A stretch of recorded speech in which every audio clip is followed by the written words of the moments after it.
Assalamualaikum warahmatullahi wabarakatuh. Kami dari kelompok 2 ingin menjelaskan tentang konsep-konsep dasar dan lembaga-lembaga sosialisasi yang ada di masyarakat. Tentunya pada kesempatan kali ini saya tidak sendiri. Saya ditemani oleh rekan-rekan saya. Perkenalkan, saya Karunia Zahwanita dengan NIM 2300573 sebagai moderator dan teman-teman saya. Perkenalkan, nama aku Tasya Fadila dengan NIM 230055106. Aku sebagai penyaji. Assalamualaikum warahmatullahi wabarakatuh. Perkenalkan, saya Rafika Hayati dengan NIM 2300593 dari kelompok 2 sebagai penyaji. Assalamualaikum warahmatullahi wabarakatuh. Perkenalkan, nama saya Eminarni dengan NIM 2300582 sebagai penyaji. Sosialisasi dan lembaga kemasyarakatan. Sosialisasi adalah proses pembentukan kepribadian sosial individu melalui berbagai interaksi sosial. Di dalam masyarakat terdapat berbagai macam lembaga kemasyarakatan yang turut mempengaruhi sosial individu. Mari kita bahas lebih lanjut tentang konsep dasar sosialisasi dalam lembaga-lembaga sosial yang ada di dalam masyarakat. Ciri-ciri lembaga kemasyarakatan tersusun secara teratur. Setiap lembaga kemasyarakatan memiliki tahapan atau tangga jabatan yang membentuk struktur yang tersusun secara teratur. Bertujuan mendidik. Setiap lembaga kemasyarakatan memiliki tujuan utama untuk mendidik dan membentuk kepribadian individu melalui proses sosial. Terdapat aturan dan norma. Lembaga kemasyarakatan membentuk aturan dan norma yang harus dipatuhi dan diterapkan oleh seluruh anggota. Punya khususnya fungsi. Setiap lembaga kemasyarakatan memiliki khususnya fungsi dalam membentuk kepribadian sosial dan individu. Lembaga sosial di masyarakat yaitu yang pertama, memiliki tujuan. Setiap lembaga sosial di masyarakat mempunyai tujuan khusus sesuai dengan bidangnya masing-masing. Misalnya pada sosial di masyarakat, lembaga sosial pendidikan.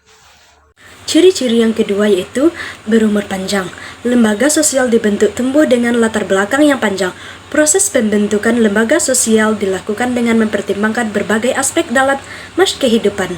Hal inilah yang kemudian membuat lembaga sosial sebagai organisasi yang kekal di masyarakat, sehingga dapat dikatakan bahwa lembaga sosial mempunyai umur panjang dan dikenal luas oleh masyarakat.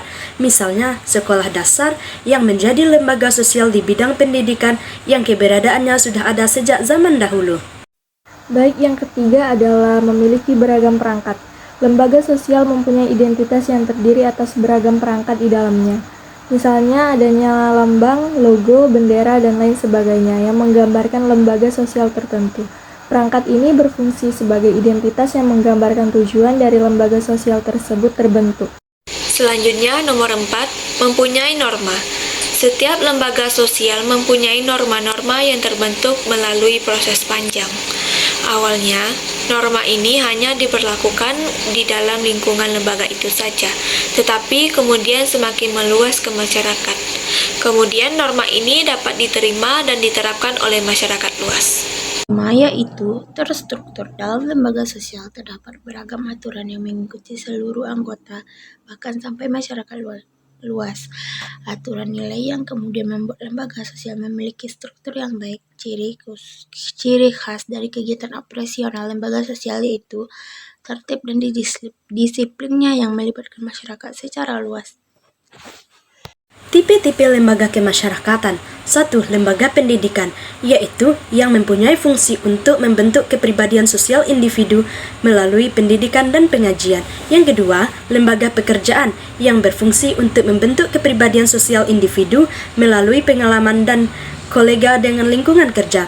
Yang ketiga, lembaga keagamaan yang mempunyai fungsi untuk membentuk kepribadian sosial individu melalui pengajaran nilai agama dan kepercayaan. Yang keempat, lembaga pemerintahan yang mempunyai fungsi untuk membentuk kepribadian sosial individu melalui pengaturan dan pelayanan publik. Fungsi lembaga kemasyarakatan yaitu ada 3. Yang pertama, penanaman nilai-nilai sosial. Kedua, pembentukan kepribadian. Ketiga, menjaga harmoni sosial. Selanjutnya, kekuasaan dan wewenang. Kekuasaan ialah merujuk pada kemampuan individu atau kelompok dalam mengendalikan sumber daya yang dimiliki, sedangkan wewenang merujuk pada hak dan tanggung jawab individu atau kelompok dalam melaksanakan tugas dan fungsinya. Hubungan kekuasaan dan wewenang saling berkaitan dan penggunaan kekuasaan harus disertai dengan penguasaan wewenang.